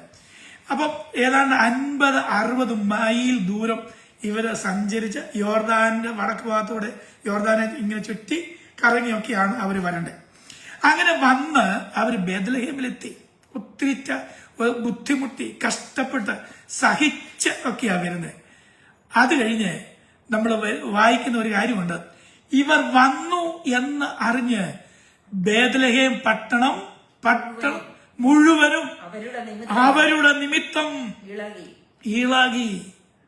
പലപ്പോഴും ആ വാക്യമൊന്നും വായിച്ചാൽ നമുക്ക് അതിന്റെ അർത്ഥം ആസിറ്റീസ് മനസ്സിലാകത്തില്ല. അവിടെ പറഞ്ഞതിന്റെ അർത്ഥം എന്നറിയാമോ? ബേത്ലഹേം പട്ടണം മുഴുവനും അവരെ നിമിത്തം ഇളകി എന്ന് പറഞ്ഞാൽ, അയ്യോ നമ്മുടെ എലിമലേക്കിന്റെ ഭാര്യ നവോമി ഇങ്ങ് വന്നല്ലോ, നമുക്കവരെ വെൽക്കം ചെയ്യാം എന്നും പറഞ്ഞുകൊണ്ട് ഘോഷസ്വരത്തോടെ വെൽക്കം ചെയ്യുകയല്ലായിരുന്നു, അവരെ റിസീവ് ചെയ്യുകയല്ലായിരുന്നു. 10 വർഷം പരദേശത്ത് പ്രയാണം ചെയ്തിട്ട് നവോമി വന്നിരിക്കുന്നു, കൂടെ ഒരു അന്യജാതിക്കാരിയുമുണ്ട്, ഇവളെ ഇവിടെ കൊണ്ടുവരുവാൻ എന്താണ് എന്ന് പറഞ്ഞുകൊണ്ട് ഒരു നെഗറ്റീവ് ആരവാരമാണ് അവിടെ ഉണ്ടായത്. അല്ലാതെ പോസിറ്റീവ് വെൽക്കം അല്ല അവിടെ ഉണ്ടായത്. ഇങ്ങനെയുള്ള ഒരു വലിയ പ്രതിസന്ധിയുടെ നടുവിലാണ് ഈ രൂത്ത് വന്നങ്ങോട്ട് ചാടുന്നത്. പട്ടണം ഇളകി കലങ്ങി മറിഞ്ഞ് അങ്ങനെ നിൽക്കുന്ന ഒരു സാഹചര്യത്തിൽ. പക്ഷെ ശ്രദ്ധിച്ചേ, ഇതിന്റെ ഒന്നും നടുവില് രൂത്ത് പതറിയില്ല. എന്താ കാര്യം എന്നറിയാമോ? ഒറ്റ ഒരു വിഷയമാണ്. നിന്റെ ദൈവം എന്റെ ദൈവം എന്നുള്ള ഒറ്റ വാക്കിനകത്ത് അവൾക്കെതിരെ ഉയർന്നു വന്ന എല്ലാ ആരവങ്ങളും അവിടെ ഒതുങ്ങുവാൻ ഗുണം ഇടയായിത്തീർന്നു. ഇതിനോടകം ഒരു പക്ഷെങ്കിൽ നവമി എല്ലാ കാര്യങ്ങളും പറഞ്ഞ് കാര്യങ്ങളെ ക്രമീകരിച്ചു. അങ്ങനെയാണ് രൂത്ത് ബോവസിന്റെ വയലിലേക്ക് ഇറങ്ങുവാൻ ഗുണം ഇടയായിത്തീർന്നത്. ശ്രദ്ധിക്കണമേ, ഹിസ്കിയാവിന്റെ വിഷയം അല്ല ബോവസിന്റെ വയലിൽ വന്ന രൂത്തിന്റെ വിഷയം എന്ന് പറഞ്ഞത്. രണ്ട് ഡൈമെൻഷനാണ്. ഒത്തിരി യാത്ര ചെയ്ത് ശരീരക്ഷീണത്തോടുകൂടെ ടയേർഡായിട്ട് ഒരു ദൈവത്തെ കുറിച്ചുള്ള കേൾവി, ഞാൻ ആ വാക്കൊന്ന് ഒന്ന് ഉപയോഗിക്കാനായിട്ട് ആഗ്രഹിക്കുന്നു. ദൈവമേ, നിന്നെ കുറിച്ച് ഒരു കേൾവി മാത്രമേ ഞാൻ കേട്ടിട്ടുള്ളായിരുന്നു. പക്ഷെ നിന്റെ ദേശത്ത് വന്ന് നീ ആരാണ് എന്നും, നിന്റെ ജനത്തെ നീ എങ്ങനെ നട്ടിരിക്കുന്നു എന്നും, നിന്റെ ജനത്തെ നീ എങ്ങനെയാണ് പരിപാലിക്കുന്നത് എന്നും ഞാൻ എന്റെ ജീവിതത്തിലൂടെ അനുഭവിച്ചറിയുവാൻ ഇടയായി തീർന്നു എന്ന് വാക്കും ഭാഷണവും കൂടാതെ ഒരു പക്ഷെങ്കിൽ രൂത്ത് വിളിച്ചു പറഞ്ഞു കാണുമായിരിക്കും. രൂത്ത് പറഞ്ഞ ഏറ്റവും വലിയ സ്റ്റേറ്റ്മെന്റ് എന്താണെന്നറിയാമോ? നിന്റെ ദൈവം എന്റെ ദൈവം. അത് വളരെ ആഴത്തിൽ സ്പർശിക്കുന്ന ഒരു വാക്കാണ്. എന്താണെന്ന് ചോദിച്ചാല് നമുക്കറിയാം, നമ്മൾ പലപ്പോഴും വായിച്ചിട്ടൊക്കെ ഉള്ളതാണ്, നമ്മൾ കേട്ടിട്ടൊക്കെ ഉള്ളതാണ്. മോവാബ്യർക്കും അമ്മോന്യർക്കും ചില ദേവന്മാരുണ്ടായിരുന്നു. അമ്മോന്യരുടെ ദേവന്റെ പേര് മിൽക്കോ എന്ന മോലക്കായിരുന്നു. മിൽക്കോം എന്നും മോലക്കെന്നും പുള്ളിക്കാരൻ അറിയപ്പെടുന്നുണ്ടായിരുന്നു. ഈ മോവാബ്യരുടെ ദേവന്റെ പേര് കെമോഷ് എന്നായിരുന്നു. കൊമോഷ് എന്നും കെമോഷ് എന്നൊക്കെ പറയും. ഇവര് എല്ലാവരും ഒരാൾ തന്നെയാണ്. അതായത് മിൽക്കോം എന്ന് പറയുന്ന ആളും മോലക്ക് എന്ന് പറയുന്ന ആളും കെമോഷ് എന്ന് പറയുന്ന ആളും എല്ലാം ഒന്ന് തന്നെയാണ്. പിന്നെ രണ്ട് വംശമായി കഴിയുമ്പോൾ രണ്ടായിട്ട് തിരിച്ചു എന്ന് മാത്രമേ ഉള്ളൂ. ഈ ദേവന് ബലി കൊടുക്കേണ്ട ഒരു കാര്യമുണ്ട്. മനുഷ്യ ബലി അല്ലെങ്കിൽ നരബലിയിൽ പ്രസാദിക്കുന്ന ദേവന്മാരായിരുന്നു കെമോഷും മിൽക്കോമും ഒക്കെ. അതെങ്ങനെയാണെന്ന് ചോദിച്ചാൽ, ഈ പറയുന്നത് അല്പം ബുദ്ധിമുട്ടാണെങ്കിലും മോവാബ്യരുടെയും അമ്മോന്യരുടെയും വെല്ലുമ്മച്ചിമാരുടെ പാപം നിമിത്തം, നമുക്കറിയാം ലോത്തിൽ നിന്നും ഉണ്ടായ സന്തതികളാണ്. അങ്ങനെ ഉണ്ടായ വെല്ലുമ്മച്ചിമാരുടെ പാപം നിമിത്തം പിശാച് ഇവരെ ഒരു ബന്ധനത്തിൽ കുടുക്കിക്കളഞ്ഞു. അങ്ങനെ ആ ബന്ധനം എന്താണ് എന്ന് ചോദിച്ചാൽ, ഏതൊരു സ്ത്രീക്കും മോവാബിലായിരുന്നാലും അമ്മോനിലായാലും ജനിക്കുന്ന ആദ്യത്തെ ശിശുവിനെ ദേവന് ബലി കൊടുക്കേണ്ട ഒരു പതിവ് അവർക്കുണ്ടായിരുന്നു. അതെങ്ങനെയാണെന്ന് ചോദിച്ചാൽ, ഈ ദേവന്റെ അല്ലെങ്കിൽ ദേവന്മാരുടെ പിച്ചള കൊണ്ടുള്ള പ്രതിമ ഉണ്ടാക്കിയിട്ടുണ്ട്. എന്നിട്ട് ആ ദേവന്റെ രണ്ട് കൈകളും ഇങ്ങനെ ചേർത്ത് പിടിച്ച് മുൻപോട്ട് നീട്ടി വെച്ചിരിക്കുന്ന രീതിയിലാണ് ആ പ്രതിമ ഉണ്ടാക്കിയത്. എന്നിട്ട് ഏതെങ്കിലും ഒരു വീട്ടിൽ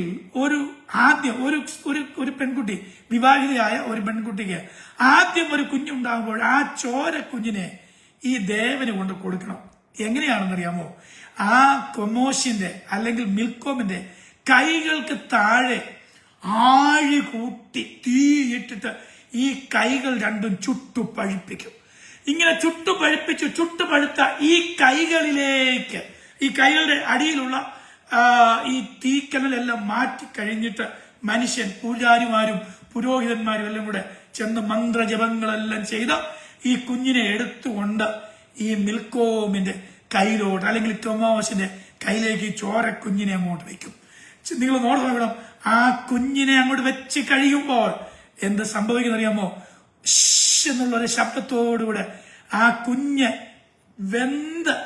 രക്തകഷ്ണങ്ങളായിട്ട് ഒഴുകി മരിച്ചു പോകുന്ന ആ രംഗം നിങ്ങളുടെ മനസ്സിൽ ഒന്ന് കാണണം.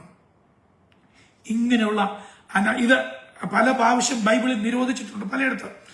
ഇങ്ങനെയുള്ള അനാചാരങ്ങൾ, നരബലി നടത്തിയിരുന്ന വംശത്തിൽ നിന്നാണ് ഒരു കേൾവി കേട്ട രൂത്ത് അവിടെ നിന്ന് ഇറങ്ങി മോവാബ് വിട്ട് ബേത്ലഹേമിലേക്ക് വരുവാൻ ഗുണമിടയായി തീർന്നു. അവിടെ പറഞ്ഞിരിക്കുന്നത് യഹോവയുടെ ചിറകിൻ കീഴെ ആശ്രയിച്ച്, നിഴലിൻ കീഴിലല്ല, അവന്റെ ചിറകിൻ കീഴ് എന്ന് പറയുന്നത് ദൈവവുമായിട്ടുള്ള ആ ഇന്റിമസി കുറച്ചുകൂടെ വർദ്ധിക്കുവാൻ ഗുണം ഇടയായി തീർന്നു. അങ്ങനെയുള്ള ഒരു ഇന്റിമസിയിൽ വന്ന ഈ രൂത്തിന് ലഭിച്ച പ്രതിഫലം എന്താണെന്ന് അറിയാമോ? അവിടെ ബോവസ് പറഞ്ഞൊരു കാര്യമുണ്ട്, പൂർണ്ണ പ്രതിഫലം ദൈവം നിനക്ക് തരട്ടെ എന്നാ പറഞ്ഞത്. ഇവൾക്ക് കിട്ടിയ പ്രതിഫലം എന്താണെന്ന് അറിയാമോ? അവള് യവക്കൊയ്ത്തിന്റെ ആരംഭത്തിലാണ് വന്നത്. യവക്കൊയ്ത്തിന്റെ ആരംഭം എന്ന് പറയുന്നത് കൃഷിയുടെ കൊയ്ത്തിന്റെ ആരംഭമാണ്. അത് ആരംഭത്തിൽ വന്നിട്ട് കോതമ്പ് കൊയ്ത്തിന്റെ അവസാനം വരെ അവൾ എന്ത് ചെയ്തു? അത് കാല പൊറിക്കുന്ന. അപ്പൊ ശ്രദ്ധിക്കണം, അവൾക്ക് ലഭിച്ച പ്രതിഫലം എന്ന് പറയുന്നത് കാല പെറുക്കാൻ ലഭിച്ച അവസരമല്ല. അവൾക്ക് ലഭിച്ച പ്രതിഫലം എന്ന് പറയുന്നത് ബോവസ് രാത്രിയിൽ അവളുടെ മടി നിറയെ അളന്നു കൊടുത്ത ധാന്യമണികളല്ല. അവൾക്ക് ലഭിച്ച ഏറ്റവും വലിയ പ്രതിഫലം എന്താണെന്ന് ചോദിച്ചാൽ, യഹോവയാൽ അവൾക്കൊരു സന്തതി ലഭിച്ചു. അവൾ മോവാബിലായിരുന്നു എങ്കിൽ അവളുടെ ആദിജാതനെ അല്ലെങ്കിൽ ആദ്യജാതയെ മിൽക്കോമിന്റെ കയ്യിൽ, കമോസിന്റെ കയ്യിൽ എറിഞ്ഞു കൊടുക്കേണ്ടിയിരുന്ന സ്ഥാനത്ത് ആ കുഞ്ഞ് നവോമിയുടെ മടിയിൽ കിടക്കത്തക്കവണ്ണം നവോമി അവനെ വളർത്തത്തക്കവണ്ണം പിന്നത്തേതിൽ ആ ശിശു ദാവീദിന്റെ വംശപരമ്പര നിമിത്തം യേശുവിന്റെ ചരിത്രത്തിലേക്ക് കടന്നു വരുവാൻ തവണം ഇടയായി തീർന്നു എന്ന് നമുക്ക് മനസ്സിലാക്കുവാൻ തവണം വേദപുസ്തകം അങ്ങനെയാണ് നമ്മെ പഠിപ്പിക്കുന്നത്. അതുകൊണ്ട് ഇന്ന് രാത്രി ശ്രദ്ധിക്കണം, ചിറകിന്റെ നിഴലും ചിറകിന്റെ കീഴും ഇത് രണ്ടും തമ്മിൽ അല്പം വ്യത്യാസമുണ്ട്. ദൈവത്തിന് സ്തോത്രം. ദൈവമക്കളെ, ഇതാണ് ദൈവത്തിൽ ആശ്രയിക്കുന്നത് കൊണ്ടുള്ള പ്രയോജനം. ദൈവത്തിന് സ്തോത്രം. ഇനിയും ഞാൻ നമ്മുടെ കുറിവാക്യത്തിലേക്ക് മടങ്ങി വരുവാൻ നമ്മൾ ആഗ്രഹിക്കുന്നു. യെശയ്യാ പ്രവചനം 8-ാമത്തെ അധ്യായത്തിന്റെ 18-ാമത്തെ വാക്യത്തിലേക്ക് ഞാൻ മടങ്ങി വരിക. നമ്മുടെ സന്ദേശം സമാപിക്കേണ്ട സമയമാവുകയാണല്ലോ. അവിടെ നാം ഇങ്ങനെയാണ് വായിക്കുന്നത്, ഇതാ ഞാനും യഹോവ എനിക്ക് തന്ന മക്കളും സിയോൻ പർവ്വതത്തിൽ അധിവസിക്കുന്ന സൈന്യങ്ങളുടെ യഹോവയാൽ ഇസ്രായേലിൽ അടയാളങ്ങളും അത്ഭുതങ്ങളും ആയിരിക്കുന്നു. ദൈവത്തിന് സ്തോത്രം. ഈ ഭാഗത്ത് വായിക്കുമ്പോൾ ഇതിന് ഒത്തിരി ആഴമുണ്ട് എങ്കിലും ഞാനത് ലിമിറ്റേറ്റ് ചെയ്യുവാനായിട്ടാണ് ആഗ്രഹിക്കുന്നത്. യഹോവയിൽ അവിടെ അതിന്റെ തൊട്ടുമേലിൽ 17-ാമത്തെ വാക്യത്തിൽ നാം ഇങ്ങനെയാണ് വായിക്കുന്നത്, ഞാനോ യാക്കോബ് ഗൃഹത്തിന് തന്റെ മുഖം മറച്ചു കളഞ്ഞ യഹോവയ്ക്കായി കാത്തിരിക്കുകയും പ്രത്യാശിക്കുകയും ചെയ്യും. ശ്രദ്ധിക്കണമേ, ഞാൻ മുമ്പേ ഓർപ്പിച്ചത് വീണ്ടും ഓർപ്പിക്കുക. അനേകർ ആശ്രയിക്കാത്ത ഒരു ദൈവത്തിൽ, അനേകർ തള്ളിക്കളഞ്ഞ ഒരു ദൈവത്തിൽ ആശ്രയിക്കുന്ന ഒരു വ്യക്തി. സ്തോത്രം. അനേകർ വിശ്വാസം വിട്ട് പോയി, അനേകരും വിശ്വാസം വിട്ട് ഉഴന്നു പോയി. ഞാൻ ചോദിക്കട്ടെ, രക്ഷിക്കപ്പെട്ട് സ്നാനപ്പെട്ട് ദൈവകൃപയിൽ നിൽക്കുന്ന ദൈവമക്കളോട് ഞാൻ ഓർപ്പിക്കട്ടെ, നമ്മളോടുകൂടെ നമ്മുടെ സമയത്ത് നമ്മോടൊപ്പം വിശ്വാസത്തിൽ വന്ന അനേക പ്രിയപ്പെട്ടവര് ഇന്ന് വിശ്വാസത്തിലില്ല. എങ്കിലും നമുക്ക് വിശ്വാസത്തിൽ നിലനിൽക്കുവാൻ വേണം ഇടയായി തീർന്ന എത്രയോ വൻ കാര്യമാണ്, അല്ലേ? അനേകർ വിശ്വാസം വിട്ടുപോയി, അനേകരുടെ ആശ്രയം കുറഞ്ഞു, അനേകരുടെ സ്നേഹം തണുത്തുപോയി. എങ്കിലും അനേകർ വിട്ടുപോയ സ്ഥാനത്ത് എനിക്ക് ദൈവത്തിൽ പ്രത്യാശിക്കുവാനൊരു അവസരം ദൈവം എനിക്ക് തന്നു. അനേകരുടെ പ്രാർത്ഥനാ വിഷയങ്ങൾക്ക് ദൈവം മുഖം മറച്ചു കളഞ്ഞു. പക്ഷേ എന്റെ പ്രാർത്ഥനാ വിഷയത്തിന് ദൈവം മറുപടി നൽകി തരുവാൻ ഗുണം ഇടയായി തീർന്നു. അങ്ങനെയുള്ള ഞാന് എന്ത് ചെയ്യണം? ദൈവത്തിന്റെ സന്നിധിയിൽ നിലനിൽക്കുന്നു. അങ്ങനെ ദൈവത്തിന്റെ സന്നിധിയിൽ ഞാൻ നിലനിന്നപ്പോൾ ദൈവം എന്ത് ചെയ്യുന്നറിയാമോ? എനിക്കൊരു തലമുറയെ നൽകി. ഇതിനൊത്തിരി അർത്ഥമുണ്ട്. എന്താണെന്നറിയാമോ? അത് പറഞ്ഞ് ഞാൻ അവസാനിപ്പിക്കാം.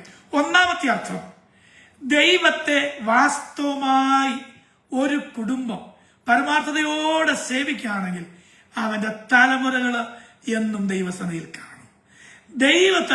ദൈവത്തിന്റെ സന്നിധിയിൽ അവന്റെ തലമുറകളെ വളർത്തിയെടുക്കുവാൻ്റെ ഗുണം ഇടയായിത്തീരും. അത് ഒരർത്ഥമാണ്. രണ്ട്, അതൊരു കർത്താവിന്റെ ദാസനോടുള്ള ഒരു ദൂതൂടെയാണ്. കാരണം ഒരു കർത്താവിന്റെ ദാസൻ അധ്വാനിക്കുന്നു, പ്രവർത്തിക്കുന്നു, പ്രയത്നിക്കുന്നു. അവന്റെ അധ്വാനത്തിൽ അനേക തലമുറകളെ ദൈവം നൽകി തരുവാൻ്റെ ഗുണം ഇടയായിത്തീരും. ആ തലമുറകള് ദൈവസന്നിധിയിൽ നിലനിൽക്കുവാൻ്റെ ഗുണം ഇടയായിത്തീരും. ദൈവത്തിന് സ്തോത്രം. അവിടെ ശ്രദ്ധിക്കേണ്ട ഒരു കാര്യം, നമ്മുടെ കർത്താവ് പറഞ്ഞൊരു കാര്യമുണ്ട്. യോഹന്നാന്റെ സുവിശേഷത്തിൽ കർത്താവ് ഇങ്ങനെയാണ് പറഞ്ഞത്, നിങ്ങൾ പോയി ഫലം കായ്ക്കേണ്ടതിനും നിങ്ങളുടെ ഫലം നിലനിൽക്കേണ്ടതിനും. അനേകർ ഫലം കായ്ക്കാറുണ്ട്, പക്ഷെ അനേകരുടെ ഫലം നിലനിൽക്കാറില്ല. എന്നാൽ ഇന്ന് രാത്രി ഓർപ്പിക്കട്ടെ, നാം നിത്യതയിൽ ദൈവസഭയിൽ ചെല്ലുമ്പോൾ കർത്താവിന്റെ ദാസന്മാരെ, ശുശ്രൂഷകരെ, സ്നേഹിതരെ, എനിക്ക് നിങ്ങളെ ഓർപ്പിക്കാനായിട്ടുള്ളൂ.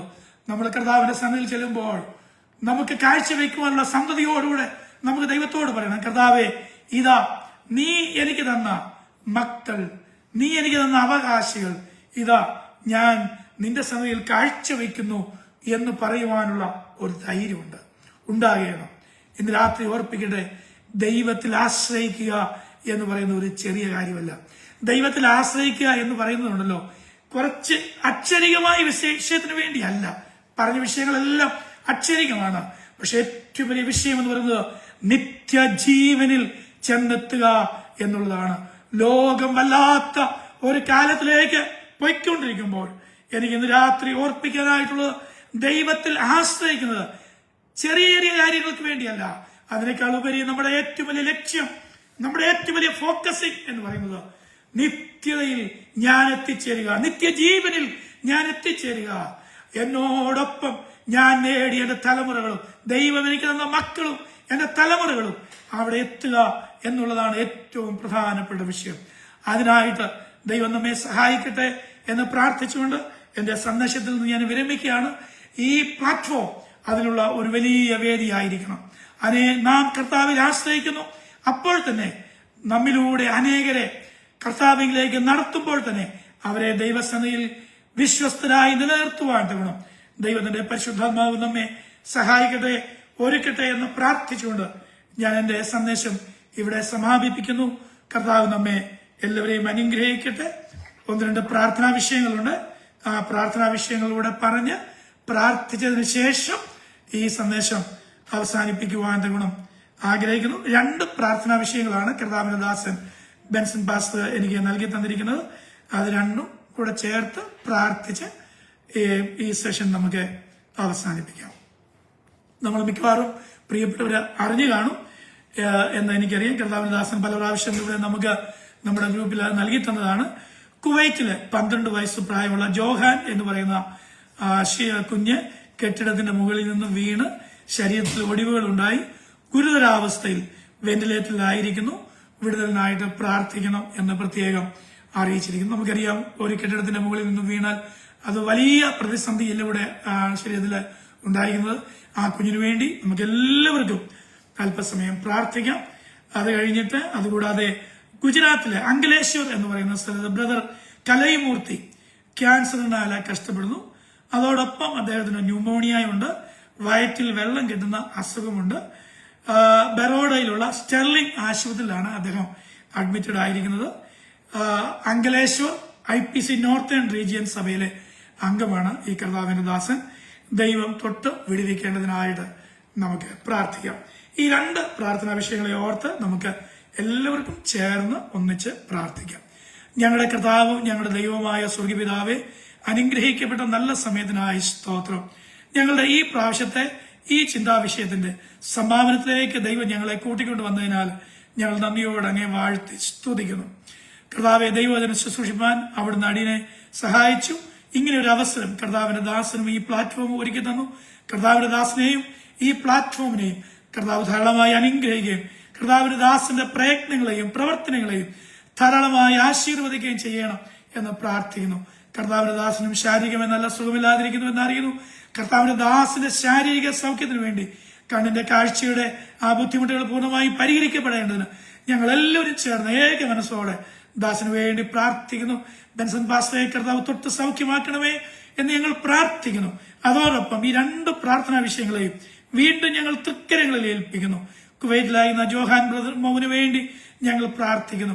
അവന്റെ വീഴ്ച നിമിത്തം അവൻ ശാരീരികമായി വളരെ കഷ്ടപ്പാടിലാണല്ലോ. കർത്താവെ, അവിടുന്ന് ആ കുഞ്ഞിനെ തൊടുമാറാകണമേ, തൊട്ട് സൗഖ്യമാക്കണമേ, വിടുതൽ കൽപ്പിക്കണമേ, ദൈവപ്രവൃത്തി വെളിപ്പെടുത്തണമേ, വെന്റിലേറ്ററിൽ നിന്ന് കർത്താവിനെ മാറ്റുമാറാകണമേ എന്ന് ഞങ്ങൾ അങ്ങയോട് പ്രാർത്ഥിക്കുന്നു. അതുപോലെ ഗുജറാത്തിലെ അങ്കലേശ്വറിലായിരിക്കുന്ന ഞങ്ങളുടെ പ്രിയ സഹോദരൻ കലൈമൂർത്തിക്ക് വേണ്ടി ഞങ്ങൾ പ്രാർത്ഥിക്കുന്നു. ക്യാൻസറിനോടൊപ്പം ന്യൂമോണിയായും വയറ്റിൽ വെള്ളം കിട്ടുന്ന അസുഖങ്ങളാലും താൻ വളരെ ഭാരത്തിലായിരിക്കുന്ന സാഹചര്യത്തിൽ കർത്താവെ, അവിടുന്ന് വിടുവിക്കുകയും സഹായിക്കുകയും ചെയ്യണം എന്ന് ഞങ്ങൾ തിരുമേനിയോട് പ്രാർത്ഥിക്കണം. ഈ 2 പേരെയും കർത്താവെ അവിടുന്ന് തൊട്ട് സൗഖ്യമാക്കേണ്ടത് അങ്ങയുടെ നാമത്തിൽ ഞങ്ങൾ അങ്ങയോട് അപേക്ഷിക്കുകയും പ്രാർത്ഥിക്കുകയും ചെയ്യുന്നു. കർത്താവെ, ഞങ്ങൾ കേട്ടതുപോലെ ഞങ്ങൾ അങ്ങയിൽ ആശ്രയിക്കുന്നു. ഞങ്ങൾക്ക് അങ്ങയിൽ ആശ്രയിക്കുവാൻ കഴിയുന്ന ഒരു നല്ല ദൈവമാണെന്ന് ഞങ്ങൾ പൂർണ്ണമായും വിശ്വസിക്കുന്നു. കർത്താവ്, ഞങ്ങളുടെ പ്രാർത്ഥന കേൾക്കുന്നതിനാൽ സ്തോത്രം. എല്ലാ മഹത്വവും അങ്ങേക്ക്, മാനവും മഹത്വം അവിടെ നിന്ന് എടുത്തിരിക്കാൻ സ്തോത്രം. കർത്താവ് യേശു ക്രിസ്തുവിന്റെ വിലയേറെ നാമത്തിൽ അടികൾ യാചിക്കുന്നു. പിതാവേ, കേൾക്കുമാറാകണമേ. ആമേൻ, ആമേൻ, ആമേൻ. ഇങ്ങനെ ഒരു അവസരം എനിക്ക് ഒരുക്കി തന്ന കർത്താവിന്റെ വിലപ്പെട്ട ദാസൻ ബെൻസൺ പാസ്റ്ററോടുള്ള പ്രത്യേക നന്ദിയെ ഇത്തരണത്തിൽ അറിയിക്കുന്നു. ഈ പ്ലാറ്റ്ഫോമിനായിട്ട് ദൈവത്തിന് സ്തോത്രം ചെയ്യുന്നു. വിലയേറിയ ശുശ്രൂഷകളാണ് ഈ പ്ലാറ്റ്ഫോമിലൂടെ നടന്നുകൊണ്ടിരിക്കുന്നത്. അനേകരും ഇതിലൂടെ ആശ്വാസം പ്രാപിക്കുന്നുണ്ട്. എല്ലാവരെയും കർത്താവ് സഹായിക്കട്ടെ. എന്നെ കേട്ട എല്ലാവർക്കും നന്ദി അറിയിക്കുന്നു. കർത്താവ് നമ്മെ എല്ലാവരെയും ധാരാളമായി അനുഗ്രഹിക്കും.